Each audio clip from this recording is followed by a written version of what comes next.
प्रिय पाठकों, आप सभी का स्वागत है। आज मैं आप लोगों के समक्ष छायावादी कवि सूर्यकांत त्रिपाठी निराला द्वारा रचित कविता चरखा चला लेकर प्रस्तुत हुआ हूं।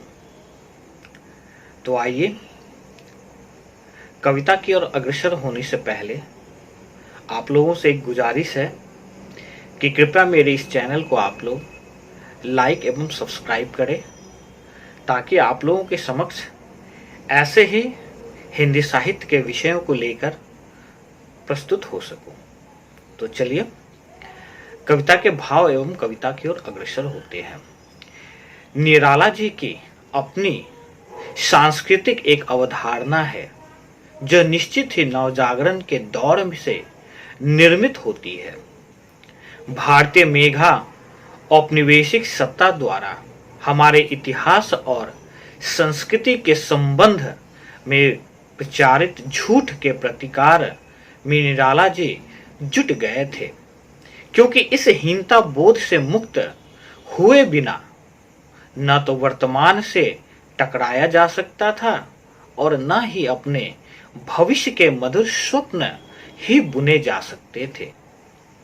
19वीं सदी के नवजागरण और उससे उपजी राष्ट्रवादी राजनीति की यह सीमा थी कि उसने सिर्फ औपनिवेशिक सत्ता और उसके सांस्कृतिक वर्चस्व से संघर्ष किया, जबकि साहित्य इससे आगे बढ़ता गया और यह निराला और उन जैसे कुछ साहित्यकारों ने संभव किया। यही कारण है कि राष्ट्रीय आंदोलन के विचार में और उसके भावबोध में जातीयता और सांप्रदायिकता की सवाल सामाजिक सवाल तो बने, किंतु राजनीतिक सवालों में रूपांतरित नहीं हो सके। नवजागरण के साथ निराला के अपने समय की भी यह सीमा तो थी ही, पर इस दौर में निराला जी की अवधारणाएं अतीतोन्मुखी नजर आती है। लेकिन अतीत का वह कौन सा रूप है जो बाद में उनके आकर्षण का केंद्र बनता है? यहाँ यह भी देखा जाना आवश्यक है कि वह जनमुखी चेतना जिसे निराला जी ने प्रस्तुत कविता के माध्यम से दर्शाया है। तो आइए कविता की ओर अग्रसर होते हैं। इस कविता को मैंने कुछ टुकड़ों में विभक्त किया है ताकि मुझे व्याख्यान में आसानी हो और साथ ही पाठक गणों को समझने में भी आसानी हो।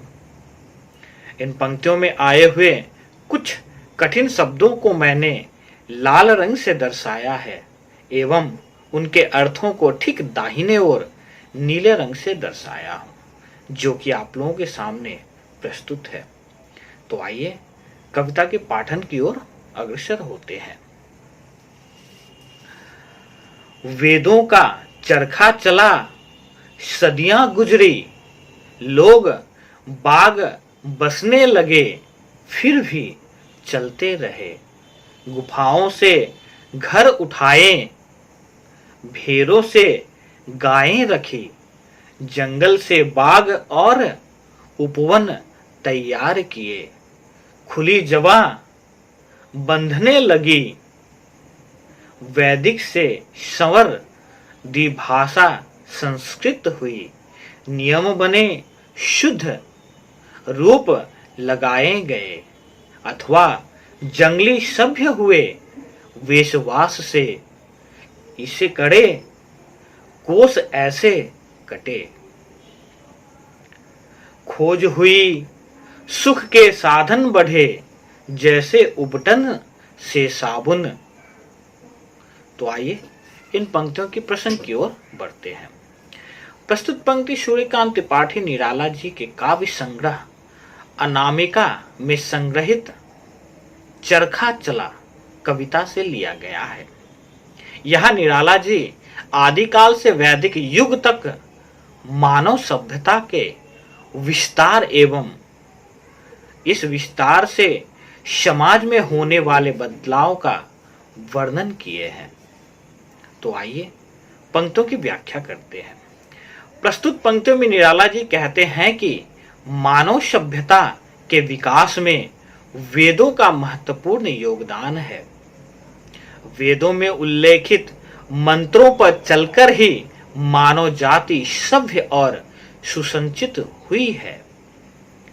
वेदों के प्रभाव से ही मानव गुफाओं को त्याग कर घरों में रहने लगे और भेड़ों को छोड़कर गायों को पालने लगे, अर्थात अस्थायी जीवन को छोड़कर स्थायी जीवन को जीने लगे।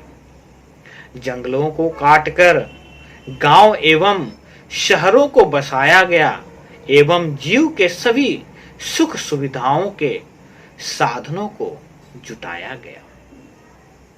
बर्बर जंगली भाषा को त्याग कर संस्कृत सभ्य भाषा को अपनाया गया, अर्थात कहे तो संस्कृत भाषा का निर्माण हुआ। मनुष्य जाति पोशाक धारण करने लगे। यातायात के साधन जैसे रास्ते बनाए गए और विभिन्न प्रांतों से संपर्क स्थापित हुआ। सुख सुविधा के साधनों को बढ़ाया गया, जैसे कि उपटन के स्थान पर साबुन का निर्माण हुआ, अर्थात वेदों में उल्लेखित ज्ञान के आधार पर ही मानव सभ्यता क्रमशः विकास करता आया है। तो आइए अगली पंक्ति की ओर बढ़ते हैं। वेदों के बाद जाति 4 भागों में बटी, यही राम राज्य है। वाल्मीकि ने पहले वेदों की लिख छोड़ी, छंदों में गीत रचे मंत्रों को छोड़कर। मानव को मान दिया धरती की प्यारी, लड़की सीता के गाने गाए। तो आइए प्रसंग की ओर बढ़ते हैं। यह निराला जी मानव समाज पर वेदों के प्रभाव का वर्णन किए हैं। तो आइए व्याख्या करते हैं। प्रस्तुत पंक्ति में निराला जी कहते हैं कि त्रेता युग तक आते आते वर्णाश्रम जाति व्यवस्था में परिणत हो गया और मानव जाति 4 भागों में बट गई, अर्थात ब्राह्मण, क्षत्रिय, वैश्य और शूद्र। रामायण में भी यही दर्शाया गया है एवं रामायण में उल्लेखित राम राज्य जाति व्यवस्था पर ही आधारित है। निराला जी के अनुसार वाल्मीकि ने वेदों की राह में ना चलकर छंदों का सहारा लिया। कहे तो वेदों के मंत्रों को छोड़कर वाल्मीकि ने छंदों के जरिए अपने गीत रचे।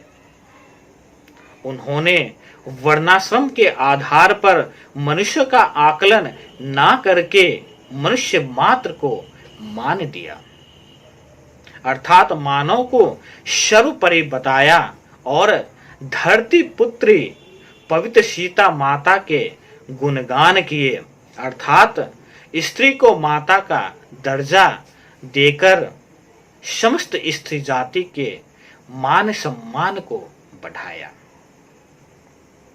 तो आइए अगली पंक्ति की ओर बढ़ते हैं। कली ज्योति में खिली मिट्टी से चढ़ती हुई वर्जित स्वैल गुड अर्थ अब के परिणाम है।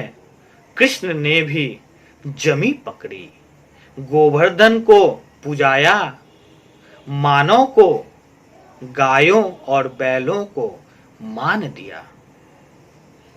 तो आइए इस पंक्ति के प्रसंग की ओर बढ़ते हैं। यहाँ निराला जी ने मानव सभ्यता के विस्तार एवं मिट्टी के लगाव के गुणगान का बखान किया है। तो आइए पंक्तियों की व्याख्या करते हैं। निराला जी यहाँ कहते हैं कि कली जीवनदायी जल को मिट्टी से खींचकर सूर्य की रोशनी में खिलती है। इसी पद्धति का सहारा लेकर आधुनिक तरीकों से खेती बाड़ी की जाती है। स्वयं श्री कृष्ण ने भी धरती को अर्थात गोवर्धन पर्वत को अपनी उंगली में धारण कर संपूर्ण मानव जाति को मिट्टी के महत्व को समझाने का प्रयास किया था। साथ ही इस मिट्टी से जुड़ी मानव गाय तथा बैलों को मान सम्मान दिया।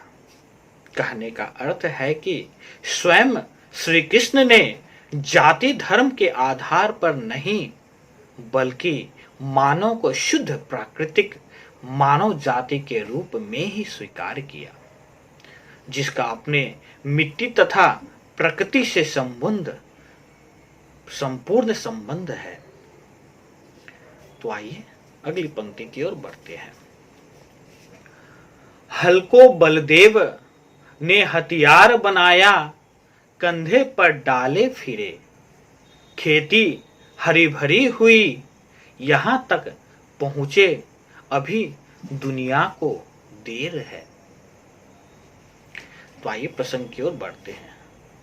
प्रस्तुत पंक्तियों में निराला जी ने खेती बाड़ी के महत्व का गुणगान किया है। तो आइए पंक्तियों की व्याख्या करते हैं।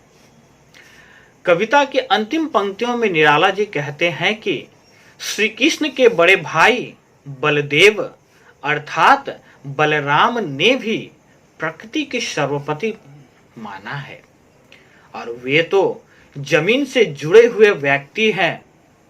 उनका वाहन हल ही है।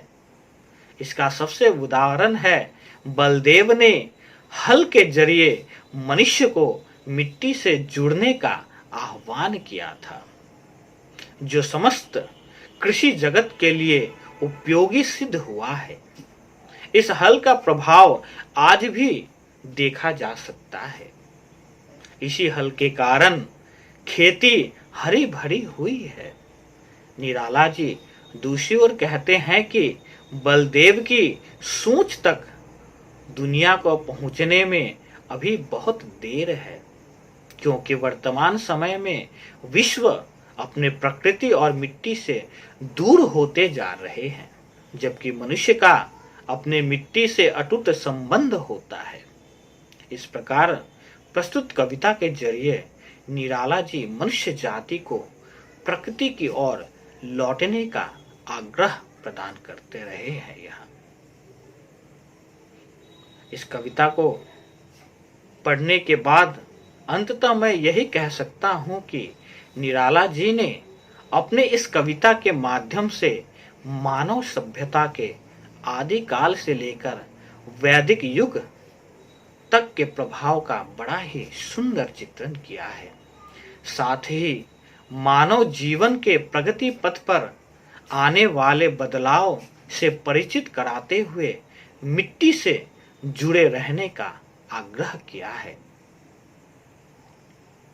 तो मैं आशा करूंगा अंततः कि मेरा यह व्याख्यान आप सभी पाठकों के लिए सार्थक सिद्ध हो एवं अंततः यही आग्रह करूंगा कि कृपया मेरे इस चैनल को आप लोग लाइक एवं सब्सक्राइब करें।